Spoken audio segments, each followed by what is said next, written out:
Hello दोस्तों, नमस्कार। मैं आपका दोस्त कवि शरद अजमेरा वकील लेकर आया हूँ आज एक नई कहानी जो कि बहुत ही डरावनी है। कमजोर दिल वाले इस कहानी को ही देखें।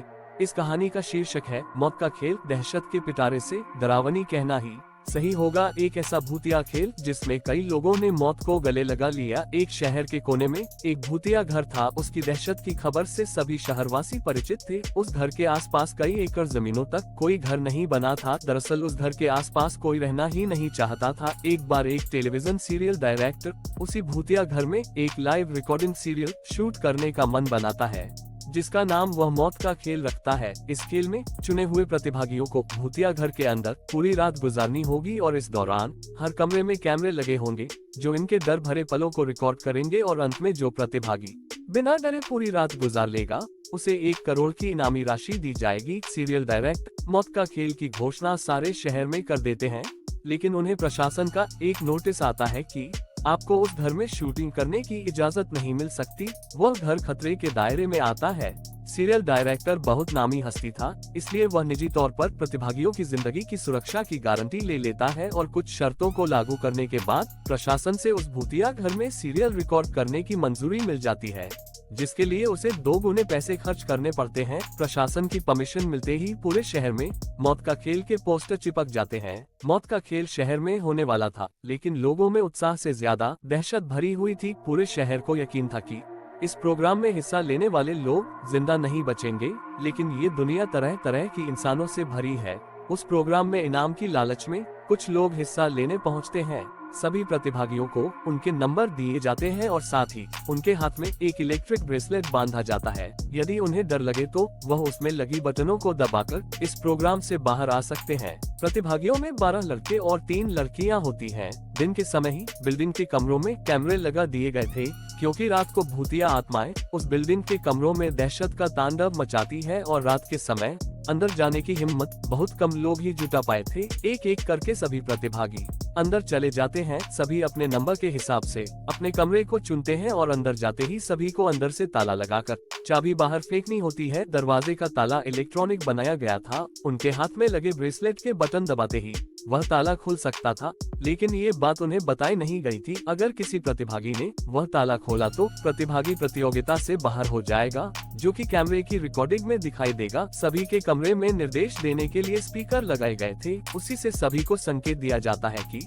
सभी जल्द से जल्द अपने कमरे का ताला बंद करके चाबी दरवाजे के नीचे से बाहर फेंके और इसके बाद कमरे की लाइट बंद की जाएगी। निर्देशों के अनुसार सभी अपने कमरे को अंदर से बंद कर देते हैं और चाबियां दरवाजे के नीचे से फेंक देते हैं। कैमरे नाइट मोड रिकॉर्डिंग के अनुरूप लगाए गए थे, इसलिए भले ही प्रतिभागियों के कमरे में अंधेरा हो, लेकिन दर्शकों को टेलीविजन स्क्रीन में सब कुछ नजर आ रहा होता है। धीरे धीरे डर की दस्तक हो जाती है। प्रतिभागियों में से एक लड़की अचानक अपने कमरे में चीखने लगती है। उसे ऐसा लगता है कि कोई उसका गला दबा रहा है और वह छटपटाने लगती है।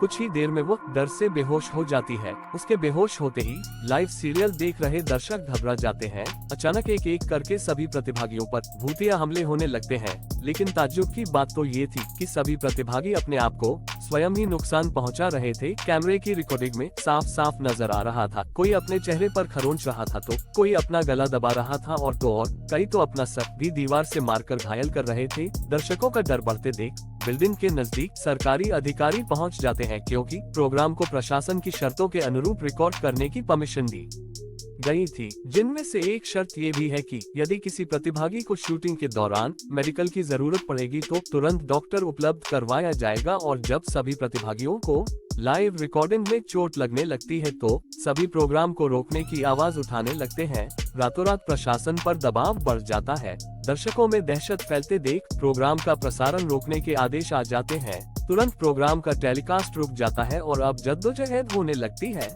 सभी प्रतिभागियों को बचाने की फायर ब्रिगेड की गाड़ी बिल्डिंग के बाहर पहुंचती है, लेकिन रात के समय उस भूतिया बिल्डिंग के अंदर जाने की हिम्मत फायर फाइटर्स की भी नहीं होती। सभी बाहर से खड़े होकर प्रतिभागियों की मौत का तमाशा देख रहे थे, क्योंकि सभी उस बिल्डिंग के खूनी इतिहास से अच्छी तरह वाकिफ थे। कमरे में लगे हुए स्पीकर की मदद से सीरियल का डायरेक्टर प्रतिभागियों को ब्रेसलेट का बटन दबाकर बाहर आने का निर्देश देता है, लेकिन किसी प्रतिभागी को स्पीकर से कोई आवाज सुनाई नहीं देती और न ही प्रतिभागी इतने कंट्रोल में थे कि वह ब्रेसलेट की बटन दबा सके। देखते ही देखते सभी प्रतिभागी लाइव रिकॉर्डिंग में ही आत्महत्या कर लेते हैं। लेकिन सब जानते थे कि ये भूतों के द्वारा किया गया नरसंहार है। सुबह होते ही सबकी लाशें निकाली जाती है और सीरियल डायरेक्टर को भारी मुआवजे के साथ कई साल की जेल की सजा सुनाई जाती है और उस बिल्डिंग को हमेशा के लिए नो विजिट जोन घोषित कर दिया जाता है और इसी के साथ यह कहानी समाप्त हो जाती है। तो दोस्तों, ये कहानी आपको कैसी लगी?